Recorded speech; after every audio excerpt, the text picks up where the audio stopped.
Pour cette 10e vidéo de l'équipe Ensemble Agir pour Tresser, nous allons vous emmener au cœur d'une de nos réunions, comme si vous y étiez. Bien, écoutez, bonsoir à tous. Donc d'abord, je voulais vous remercier d'avoir accepté aussi de porter des visières d'ailleurs qui ont été faites par quelqu'un du village et qui l'a fait d'ailleurs pour d'autres gratuitement. Donc il faut vraiment saluer ce beau geste de quelqu'un que tu peux citer. Oui, Ludo et Lise, qui habitent vers Luzerda, qui ont fait gratuitement avec d'autres gens de Tresser, donc des visières solidaires pendant tout le confinement. Il m'a bien dit que c'était offert à chaque fois, il les a offerts à chaque fois qu'il en a fait pour quelqu'un, donc ils ont été de leur poche. Et puis il y a eu des bénévoles qui ont fourni des plastiques notamment, des élastiques, enfin ça, plein de choses. Moi j'ai monté quelques-unes, ça fait mal aux doigts en plus. En tout cas, on lui rapportera aussi ce qu'on a dit. C'est super pratique. C'est super, encore une belle initiative collective et puis je pense que ça lui fera plaisir de voir qu'on s'en sert maintenant. Ok. Donc il y a un sujet qui va porter sur les orientations budgétaires, ça va venir très vite puisque vous le savez, donc l'échéance de présentation du budget primitif c'est le 31 juillet. Et on sera amené, si nous sommes élus, évidemment, à être prêts pour définir ces orientations. Donc il faut qu'on en parle maintenant, d'autant que tout a été décalé. Le calendrier annuel de l'exercice budgétaire 2020, il est déjà tronqué de presque 6 mois, et l'installation du nouveau conseil municipal va prendre 3 mois de retard. Donc moi j'aimerais bien qu'on essaye de dégager avec vous ensemble quelques pistes pour que ce rapport d'orientation budgétaire ait du sens à la fois pour l'année 2020 et l'année 2021. Donc, qui a la parole? Donc, Darren. Oui. Bon, vu le plan de relance de l'économie décidé par le gouvernement, il y a une opportunité qu'il faut saisir. Donc, avec la création d'un accueil multiservice, les actions en faveur des jeunes, puis le bistrot de pays, et tout ça, ça va nécessiter des dossiers solides pour les investissements. Vas-y, moi j'avais pris quelques notes là, dont je voulais vous faire part, donc moi je suis d'accord avec toi, mais je pense qu'il ne faut pas quand même partir dans tous les sens. Ce qu'on a vécu avec la crise du Covid nous a montré qu'on a besoin d'une économie raisonnable et d'une agriculture respectueuse de la biodiversité. On a bien vu que pendant les courses, les gens se sont un peu trop chargés, et aussi que dès qu'il manque de certains produits qui viennent de l'extérieur, on n'a plus rien à manger. Donc je propose de développer en premier une action en faveur de la transition écologique, basée surtout sur des solutions locales. Ça c'est assez simple à mettre en place, donc on essaie de refaire un peu de commerce local, peut-être un marché ou d'autres formes, surtout sur des circuits courts et le plus possible issus de très près du village ou du village. Moi j'aurais quelques contacts à amener sur Tresser. Alors moi je suis complètement d'accord avec Jean-Baptiste sur le sujet, parce qu'en fait ça rejoint notre action en faveur des adultes vulnérables qui ont souvent beaucoup de difficultés en fait pour se déplacer, d'où l'intérêt de favoriser les circuits courts. Il y a un petit marché sur place. Complètement. Et puis voilà, il y a des groupes WhatsApp qui se sont créés avec des producteurs locaux. Il y a de quoi faire. Oui, de quoi faire, c'est sûr. Et peut-être les marchés, les faire le soir, on est dans un village où les gens travaillent et sont dans la semaine pas disponibles. Et peut-être que l'idée d'avoir des commerçants sur la fin de journée, ça sera plus facile pour les habitants qu'en milieu de matinée en semaine. Alors, je crois qu'on est à peu près tous d'accord sur le fait qu'effectivement la transition écologique c'est un sujet d'entrée dans un programme. Et donc, si vous en êtes tous d'accord, donc on va l'inscrire évidemment sur l'orientation budgétaire. Et à cette occasion-là, il y aura aussi donc évidemment des opérations, des dossiers qui seront montés.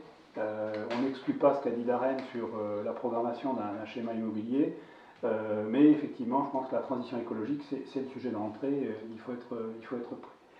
Il y a un deuxième sujet qui fait question dans le village, c'est celui du très haut débit. Alors on l'a vu à la fois dans la période de confinement où les gens qui télétravaillaient avaient des grandes difficultés à le faire, et puis il y a eu vraiment pour les élèves des difficultés de continuité pédagogique évidentes. Donc moi j'aimerais quand même qu'on voit un peu comment on peut démarrer les choses. Et je voudrais que Jean-Pierre me dise un petit peu ce qu'il pense faire par rapport à cette difficulté. Ouais, c'est vrai que c'est compliqué ici, donc je pense que le plus urgent déjà c'est d'organiser une réunion pour nos habitants avec le maître d'ouvrage pour obtenir des délais précis, et puis après il faudra probablement aussi faire pression pour que ces échéances soient maintenues. Hein. C'est vraiment important pour nous, dans ce village en particulier. Alors il n'y a pas eu que la difficulté pour les gens, il y a eu aussi une belle réussite oui, alors effectivement, du site internet. Tu en parles, Michel. Oui, alors je pense que notre site a été un vrai succès, grâce à la reine d'ailleurs, on peut le féliciter. Il a fait un travail de mise en place, de maintenance du site, mais aussi de notre page Facebook, qui fait que ça a été un vrai succès. D'ailleurs, on l'a vu, le nombre de connexions a été très important pendant la période de confinement, grâce à tout ce qu'on a pu véhiculer. Et je pense que c'est de bonne aubaine pour qu'on retravaille complètement le site internet de la mairie et la page Facebook, et que ce soit vraiment un site qui soit dynamique et qui donne une visibilité aux très sereins, que ça serait bien. Enfin, je pense que ça serait en tout cas à considérer. J'aimerais bien avoir l'occasion d'y participer. Mais écoute, on va utiliser tes talents. Ok. Il y a peut-être un troisième sujet, c'est celui de la sécurité et de façon générale, alors des transports, mais à travers la sécurité, les points de risque sur le village. Isabelle, oui, je Moi, je trouve que dans un premier temps, il faudrait sécuriser les trajets vers l'école, parce que la rentrée va arriver assez vite et dans le village, il y a beaucoup de points dangereux pour les enfants. Pas de trottoir, il n'y a pas de dignité, voilà, par des tickets, ou enfin voilà quoi. C'est une excellente idée, et donc je pense qu'avec toi, moi et Aurélie, on pourrait y travailler ensemble.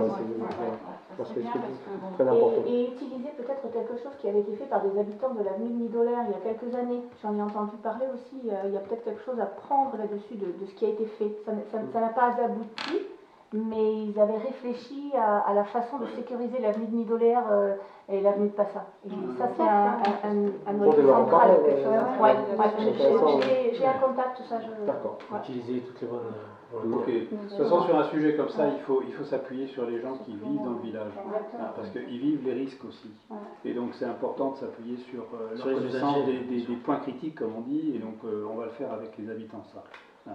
Ok, donc on a retenu trois parmi vous là, qui sont de toute façon qui seront impliqués sur ce sujet. Moi, Catherine. je vais vous parler d'un autre sujet. Et je pense que dès le début de mandat, nous devrions nous préoccuper de tout ce qui est animation culturelle, festive et sportive. D'ailleurs, le cinéma a déjà commencé, les séances de cinéma. On a promis au hameau de Nidolaire de faire une petite fête vers chez eux, vers chez nous. Ça, il faut s'y tenir. Donc, il faut s'y tenir. C'est très important. Ben, si vous voulez, je peux me charger de... Ah oui, allez. Toi, tu es notre référente culture attitrée. C'est super. Je suis d'accord avec toi, ça fait partie aussi des points prioritaires. Donc ce que je vous propose, c'est que chacun commence à déterminer maintenant, évidemment, sur son domaine d'intérêt, de compétences. Donc on va fixer un peu les choses ensemble sur la façon de fixer un calendrier, de réfléchir à une programmation, et puis de voir aussi comment on s'y prend en associant donc les habitants de Tresserre.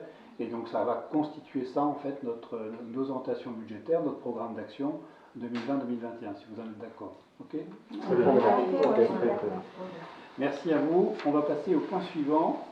Pour nos internautes, cette vidéo vous a donné un aperçu de la façon dont on travaille en équipe, et je vous donne rendez-vous pour la suite de notre campagne sur notre site et notre page Facebook Ensemble Agir pour Tresserre. À bientôt.